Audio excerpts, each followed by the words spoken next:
2011-এর পর এই প্রথমবার অস্ট্রেলিয়া বাংলাদেশে এসেছে পূর্ণাঙ্গ দ্বিপাক্ষিক সিরিজ খেলতে, বিশেষ করে ওডিআই ফরম্যাটে, which is quite a good news for Bangladesh national cricket team.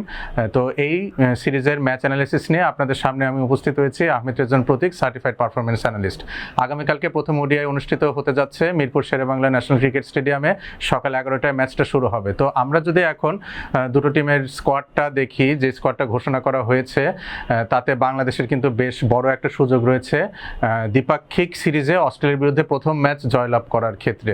আমরা অলরেডি জানি যে বাংলাদেশ এবং অস্ট্রেলিয়া ওডিআই বাইল্যাটারাল সিরিজে ইতিমধ্যে দুইবার প্রিভিয়াসলি মুখোমুখি হয়েছে, একটা অস্ট্রেলিয়ার মাঠে এবং একটা বাংলাদেশের মাঠে, এবং 6টি ম্যাচে কিন্তু বাংলাদেশকে আসলে পরাজয় বরণ করতে হয়েছে। তো রাইট নাও বাংলাদেশের যে স্কোয়াডটা রয়েছে এবং অস্ট্রেলিয়ার যে স্কোয়াডটা খেলতে এসেছে, এখানে কিন্তু আমরা একটা হাড্ডাহাড্ডি লড়াই এক্সপেক্ট করছি। তো ফার্স্ট অফ অল আমি বাংলাদেশ স্কোয়াডের দিকে আসি। বাংলাদেশ ওডিআই ফরম্যাটে লাস্ট 3টা সিরিজ কিন্তু বেশ ভালোই তাদের সময় কেটেছে, যদিও তার আগে 1 থেকে 1.5 বছর বাংলাদেশ ওডিআই ফরম্যাটে বেশ স্ট্রাগল করছিল, বাট লাস্ট 3টা সিরিজ যেভাবে বাংলাদেশ পার করেছে তাতে মনে হচ্ছে কিন্তু যে বাংলাদেশের প্লেয়াররা একটা গ্রুভে আসছে, এবং 2027 সাউথ আফ্রিকাতে যে ওয়ার্ল্ড কাপটা হতে চলেছে সেখানে বাংলাদেশ বেশ ভালো একটা কম্বিনেশন হয়তো সেট করে ফেলতে পারবে তার আগে এই বাইল্যাটারাল সিরিজগুলোর মাধ্যমে।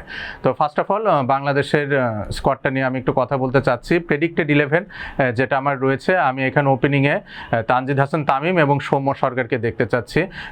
I would love to say Soumya Sarkar batting at the top of the order, cause South আফ্রিকাতে যেই ধরনের উইকেটে খেলা হবে দ্রুতগতির বোলাররা কিন্তু সেখানে বাড়তি সুবিধা পাবেন, এবং সৌম্য সরকার কিন্তু দ্রুতগতির বল বেশ ভালো সামলে থাকেন এবং বেশ অ্যাটাকিং একটা মোডে উনি ব্যাট করতে পারেন। যেহেতু বর্তমান সময়ের খেলা 300 থেকে 350 রান কিন্তু এখন অনেকটা নর্মাল আমরা বলতে পারি ওডিআই ফরম্যাটে, বিশেষ করে ওয়ার্ল্ড কাপ ক্রিকেটে যেখানে উইকেটগুলো বেশ ফ্ল্যাট থাকে। তো আমি সৌম্য সরকার এবং তানজিদ হাসান তামিম তাদের দুজনকে আসলে ওপেনিংয়ে দেখতে চাচ্ছি।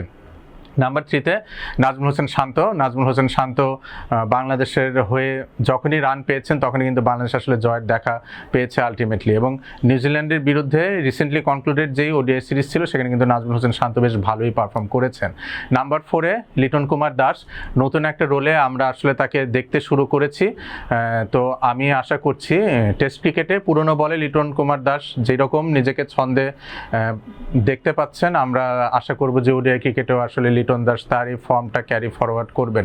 নাম্বার 5-এ তাওহিদ হৃদয়, আর্গুয়েবলি বাংলাদেশের ক্রিকেটে বা ন্যাশনাল টিমে যেই কয়জন ব্যাটার রয়েছেন তাদের মধ্যে তাওহিদ হৃদয় হয়তো রিসেন্ট টাইমে সবচেয়ে ভালো ফর্মে রয়েছেন। সো তাওহিদ হৃদয় খুবই ক্রুশাল একটা রোল হয়তো প্লে করতে চলেছেন, বিশেষ করে অস্ট্রেলিয়ার স্পিন অ্যাটাক, যেটা জাম্পার কথা বলে থাকে আমরা, কুনাম্যানের কথা বলতে পারি, ম্যাট শট রয়েছেন part time spinner, Todd Murphy রয়েছেন অ্যাডিশনাল লেগ স্পিনার। তো এই ধরনের বোলাররা যখন আসলে অ্যাটাকে আসবেন তখন কিন্তু তাওহিদ হৃদয় আমাদের এই ক্ষেত্রে একটা ভরসার জায়গা হতে পারেন। নাম্বার 6-এ আসলে মোসাদ্দেক হোসেন সৈকত, ডিপিএল উনি দারুণ পারফর্ম করেছেন। তো এটা আসলে মোসাদ্দেক হোসেন সৈকতের জন্য নিজেকে প্রমাণ করার একটা নতুন মঞ্চ।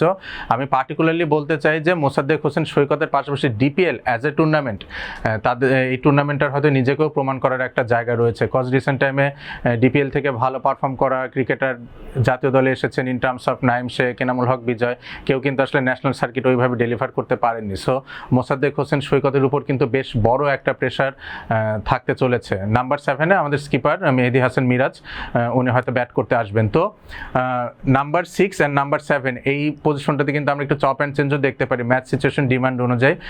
যদি একটু ধরে খেলার প্রয়োজন হয়, আর্লি কিছু উইকেটস পড়ে যায়, আমার মনে হয় Mehedi Hasan Miraz would be a better option at number 6, এবং লোয়ার ডাউন দি অর্ডার যেখানে একটু চালিয়ে খেলতে হবে সেখানে কিন্তু মোসাদ্দেক হোসেন সৈকত ভালো অপশন হতে পারেন।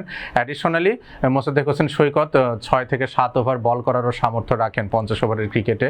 তো আমাদের 6th বোলিং অপশনের জায়গাটা যে একটা দুশ্চিন্তার জায়গা ছিল সেটা হয়তো অনেকটা পূরণ হতে পারে। পাশাপাশি এখানে আমি একটা ড্রব্যাকও দেখছি, সেটা হচ্ছে মোসাদ্দেক হোসেন সৈকত এবং মেহেদী হাসান মিরাজ তারা দুজনই কিন্তু অনেকটা একই টাইপের বোলার। সো এই দুইজন বোলারকে দিয়ে 15 থেকে 16 বা 15-17 ওভার যদি আমরা করাই, সেই ক্ষেত্রে বাংলাদেশ টিম রানটা আসলে কতটুকু চেক দিতে পারবে অপোনেন্টের, এটাও কিন্তু একটা প্রশ্নের জায়গা থাকছে। সো এই সিরিজে মোসাদ্দেক হোসেন সৈকত আমার মনে হয় বাংলাদেশ ন্যাশনাল টিমে সবচেয়ে বড় প্রশ্নের জায়গা থাকছে এবং সবচেয়ে আশার জায়গাও থাকছে, কজ এই 6th বোলিং অপশন এবং ফিনিশিংয়ে একজন প্রপার ব্যাটারের অভাব কিন্তু আমরা অনেকদিন ধরেই ভুগে আসছি। এবার আসি আমরা বোলার্সের ক্ষেত্রে, যেহেতু আমরা এই সিরিজগুলোকে ওডিআই ওয়ার্ল্ড কাপের প্রস্তুতি হিসাবে নিচ্ছি, তো আমি এক্সপেক্ট করছি না যে স্পিনিং ট্র্যাক হবে। It could be either a true wicket or fast bowling conducive wicket. তো সেই ক্ষেত্রে বাংলাদেশ হয়তো 3জন ফাস্ট বোলার নিয়ে খেলতে যাবে এবং বাংলাদেশের মানে প্রথম প্রায়োরিটিতে যে 3জন ফাস্ট বোলার রয়েছেন সেটা তাসকিন আহমেদ, নাহিদ রানা এবং মোস্তাফিজুর রহমান। আমার মনে হয় বাংলাদেশ এই 3জন বোলারকে নিয়ে আসলে সিরিজটা স্টার্ট করবে আনটিল অর আনলেস কোনো প্লেয়ার যদি ইনজুর থাকে, সেক্ষেত্রে হয়তো শরীফুল ইসলাম একটা সুযোগ পেতে পারেন। এবং মেহেদী হাসান মিরাজের পাশে স্পেশালিস্ট বোলার হিসাবে রিশাদ হোসেনি হয়তো প্রথম ওডিআইতে খেলতে যাচ্ছেন। যদি উইকেটে মানে সিরিজ শুরুর আগে তো উইকেটটা ওভাবে বলা মুশকিল, যদি স্পিনারদের জন্য বাড়তি সুবিধা না থাকে তানভীর ইসলামের হয়তো প্রথম ওডিআইতে আমি সুযোগ দেখতে পারছি না।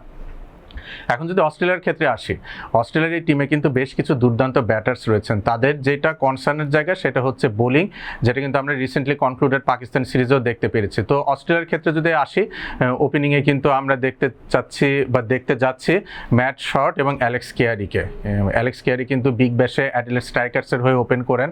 উনি আসলে যখন ইন্টারন্যাশনাল ক্রিকেটে ডেবিউ হয় অ্যাডিলেড স্ট্রাইকার্সের হয়ে পারফর্ম করার মাধ্যমে কিন্তু অ্যালেক্স কেয়ারি ইন্টারন্যাশনাল ক্রিকেটের এক্সপোজারটা পান। সো ওপেনিং রোলে আমি এক্সপেক্ট করছি যে অ্যালেক্স কেয়ারি এবং ম্যাট শটকে আমরা দেখতে পারবো। নাম্বার 3-তে মান্নাস লাবুশেন কিন্তু দুর্দান্ত একজন ক্রিকেটার। সত্যি কথা বলতে গেলে লাল বলের ক্রিকেটে কিন্তু মান্নাস লাবুশেনের মতো technically sound batter Australian national টিমে খুব কম রয়েছে। তো যেহেতু এই উইকেটে আমরা এক্সপেক্ট করছি যে ফাস্ট বোলাররা বাড়তি কিছুটা সহায়তা পেতে পারেন বা পেতে যাচ্ছেন, সেক্ষেত্রে মান্নাস লাবুশেন কিন্তু খুব ভালো একজন অপশন হতে পারে। পার্টিকুলারলি তাসকিন আহমেদ নতুন বলে যে মুভমেন্টটা উনি পাচ্ছেন রিসেন্ট টাইমে, সেটা এনকাউন্টার করার জন্য কিন্তু লাবুশেন খুব দুর্দান্ত একটা অপশন হতে পারেন। নাম্বার 4-এ আমি ম্যাট রেনশক অর জশ ইংলিশ, এই দুজন ব্যাটারের যে কোনো একজনকে দেখতে চাচ্ছি, ডিপেন্ডিং বাংলাদেশের বোলিং অ্যাটাকে ওই মোমেন্টে কোন বোলাররা বল করছেন। নাহিদ রানাকে নিয়ে কিন্তু রিসেন্ট টাইমে অনেক হাইপ আমরা দেখতে পেরেছি বা তার কাছ থেকে কিন্তু অনেক কিছু এক্সপেক্ট করা হচ্ছে, বাট এখানে কিন্তু একটা জায়গা বা কনসার্নের জায়গা রয়েছে। নাহিদ রানা এত ভালো করার মূল কারণটা কিন্তু তার র পেস। এবং অস্ট্রেলিয়ার আপনি যদি এই ব্যাটিং লাইন আপটা দেখেন, আপনি যদি জশ ইংলিশের কথা বলেন, ম্যাট রেনশর কথা বলেন বা কুপার কনলির কথা বলেন, জশ ইংলিশ, কুপার কনলি তারা কিন্তু পার্থের হয়ে বিগ ব্যাশ খেলে থাকেন এবং ওয়েস্টার্ন অস্ট্রেলিয়ার মানে ঘরোয়া দলের হয়ে কিন্তু তারা বেশ ভালো পারফর্ম করেছেন। এই ক্ষেত্রে নাহিদ রানার বাড়তি পেস কতটা অস্ট্রেলিয়ার মিডল অর্ডারকে ভোগাবে, এটা কিন্তু একটা প্রশ্নের জায়গা রয়েছে, যেটা আমরা লাস্ট পাকিস্তান সিরিজে দেখেছি যে নাহিদ রানা আসা মাত্র পাকিস্তানের মিডল অর্ডার একদম তাসের ঘরের মতো ভেঙে গেছে। এইটা হয়তো এখানে এক্সপেক্ট করা যাবে না। এবং জশ ইংলিশ এবং কুপার কনলি যখন আসলে ব্যাট করবেন নাহিদ রানার বিরুদ্ধে, সেই ক্ষেত্রে আমি এক্সপেক্ট করছি যে deep fine leg, deep third man বা স্কোয়ার অফ দ্য উইকেট থেকে প্রচুর স্কোরিং শট আমরা হয়তো দেখতে যাচ্ছি জশ ইংলিশের ব্যাট থেকে। পাশাপাশি উনি কিন্তু স্পিনটাও দুর্দান্ত খেলেন। রিসেন্টলি কনক্লুডেড পাকিস্তান সিরিজে ব্যাক টু ব্যাক 50s পেয়েছেন। স্পিন বলটা ভালো খেলেন, বলের পিচে খুব দ্রুত যেতে পারেন, বলের লেন্থটা জাজ করতে পারেন। তো মিডল অর্ডারে যেই ব্যাটাররা রয়েছেন Josh Inglis, Matt Renshaw, Cooper Connolly, তারা কিন্তু বেশ দুর্দান্ত ভূমিকা পালন করতে যাচ্ছেন। বিশেষ করে নিউজিল্যান্ড এবং পাকিস্তানের যে মিডল অর্ডারটা ছিল তাদের থেকে অস্ট্রেলিয়ার মিডল অর্ডার কিন্তু বেশ শক্তিশালী।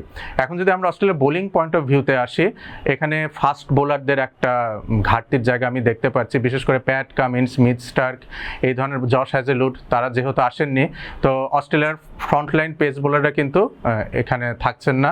এটা বাংলাদেশের ব্যাটারদের জন্য একটা স্বস্তির জায়গা হতে পারে। ইয়েট বেশ কিছু কোয়ালিটি বোলার্স রয়েছে in terms of Xavier Bartlett, Nathan Ellis. তো ন্যাথান এলিস এবং জেভিয়ার বার্টলেট এই দুইজন হয়তো ফাস্ট বোলার হিসেবে থাকবেন, অ্যালং উইথ দুইজন স্পেশালিস্ট স্পিনার অস্ট্রেলিয়া হয়তো খেলাতে চাইবে, অ্যাডাম জাম্পা এবং কুনাম্যান। এই জায়গায় অস্ট্রেলিয়া একটা এক্সপেরিমেন্ট হয়তো করেও দেখতে পারে, যেহেতু মিরপুরের এই উইকেটটা পাকিস্তানের যেই 3টে ওডিআই হয়েছিল রাওয়ালপিন্ডি এবং লাহোরে অতটি স্পিন কন্ডিউসিভ হবে না, একজন এক্সট্রা ফাস্ট বোলিং অলরাউন্ডার খেলাতে পারে কিনা। সেই ক্ষেত্রে আমি কুনাম্যানের জায়গায় লিয়াম স্কটকে দেখতে চাচ্ছি। লিয়াম স্কট কিন্তু বিগ ব্যাশে রিসেন্টলি অ্যাডিলেডের হয়ে বেশ ভালো পারফর্ম করেছেন এবং ঘরোয়া ক্রিকেট উনি সাউদার্ন অস্ট্রেলিয়ার রেডব্যাক্সের হয়ে বেশ ভালো পারফর্ম করে থাকেন এবং উনি একজন ফাস্ট বোলিং অলরাউন্ডার, বেশ লম্বা হ্যান্ডেলে ব্যাট করতে পারে। তো কুনাম্যানের জায়গায় আমি ব্যক্তিগতভাবে চাইবো লিয়াম স্কট স্কোয়াডে থাকুক। এবং অল ইন অল আমি এক্সপেক্ট করছি যে খুব দুর্দান্ত একটা ম্যাচ আগামীকালকে হতে চলেছে। এখন যদি মিরপুরের গ্রাউন্ড স্ট্যাট নিয়ে কিছু আমরা কথা বলতে চাই, এখানে টসে জিতে আগে ব্যাট করা হোক, বল করা হোক, এটা কিন্তু অনেকটা ইভেন্টস এই রেকর্ডটা। হোয়ারাজ ব্যাটিং ফার্স্ট যারা করেছে তারা 66 ম্যাচে জয়লাভ করেছে among the total matches played here, এবং যারা সেকেন্ডে ব্যাট করেছে তারা 77 ম্যাচেসে আসলে জয়লাভ আপ করেছে। সো এখান থেকে খুব বেশি ডিসিশন নেওয়ার নেই যে টস জিতে আসলে ব্যাটিং করলে সুবিধা হবে নাকি বোলিং করলে সুবিধা হবে। এটা এন্টায়ারলি ডিপেন্ড করবে পার্টিকুলার ডের ওয়েদার এবং যে উইকেটে খেলা হচ্ছে তার উপরে। First innings batting total average এখানে অ্যারাউন্ড 218 এবং রিসেন্ট যে 10টা ওডিআই হয়েছে সেখানে first innings batting first around 230। তো এটা দেখো আসলে ওইভাবে জাজ করার উপায় নেই, কারণ রিসেন্টলি যেই 5 থেকে 10টা ওডিআই মিরপুরে হয়েছে সেখানে অনেক টিমকে কিন্তু আসলে আমরা ব্যাটিং লাইন আপটা কলাপস করতে দেখেছি। সেখানে বেশ বিলো পার টোটাল 150, 120, 180 এরকম দেখেছি। আবার কিছু কিছু ম্যাচে কিন্তু 300 রানেরও টোটাল দেখতে পেরেছি। সো স্ট্যাট দেখে খুব বেশি ডিসিশন নেওয়ার এই গ্রাউন্ড ডে নেই। আসলে টোটালটাই ডিপেন্ড করবে যে ম্যাচ ডেতে কোন টিম ভালো করে এবং তারা আসলে প্রপারলি ডেলিভার করতে পারে সেটার উপরে। তো বায়োল্যাটারাল সিরিজে অস্ট্রেলিয়ার বিরুদ্ধে বাংলাদেশের প্রথম জয়ের প্রতীক্ষা থেকে বা প্রতীক্ষা রেখে আশা রেখে আমি আপনাদের কাছ থেকে আজকে বিদায় নিচ্ছি। ফার্স্ট ম্যাচ পোস্ট ম্যাচ অ্যানালাইসিসে আশা করি আবার দেখা হবে। ধন্যবাদ।